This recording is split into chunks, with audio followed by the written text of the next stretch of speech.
Ceci est un marché informel de Soshanagouvé, un township sud-africain situé au nord de la capitale Pretoria. Les cigarettes illégales sont ici vendues partout ouvertement.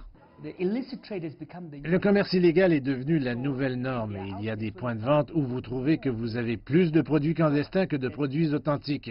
Alors vous pouvez imaginer si cela continue sans surveillance, sans entrave et en toute liberté ce qui arrivera. La British American Tobacco travaille avec le gouvernement pour endiguer ce fléau.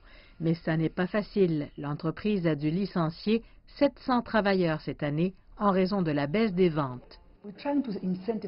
Nous essayons d'inciter les gens à transiger et à faire partie du commerce légitime et du produit authentique, et nous le faisons en leur accordant un certain soutien, des rabais et en les encourageant à vendre notre produit. Nous espérons qu'ainsi nous pourrons les sensibiliser aux conséquences et aux impacts négatifs du commerce illégal. Les cigarettes sont fabriquées de la même manière qu'elles le seraient dans une usine, ne présentant aucun danger pour la santé, autre que ceux associés au tabagisme. Sauf qu'aucune taxe n'est versée au gouvernement. Les boîtes étiquetées différemment sont vendues à moitié prix. Les personnes qui pratiquent le commerce illégal sont les seules à en bénéficier.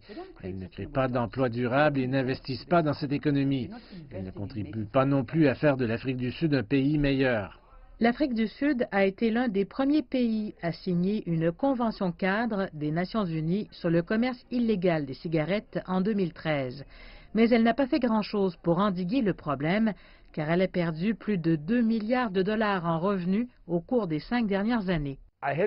J'ai eu une réunion avec la trésorerie pour mettre en place un mécanisme de lutte contre le commerce illégal de cigarettes.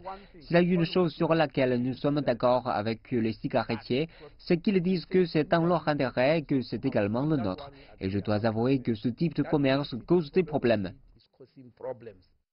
Et les producteurs de tabac sont eux aussi inquiets. L'Afrique du Sud produit annuellement 14,5 millions de tonnes de tabac, ce qui représente 80% de la production nationale.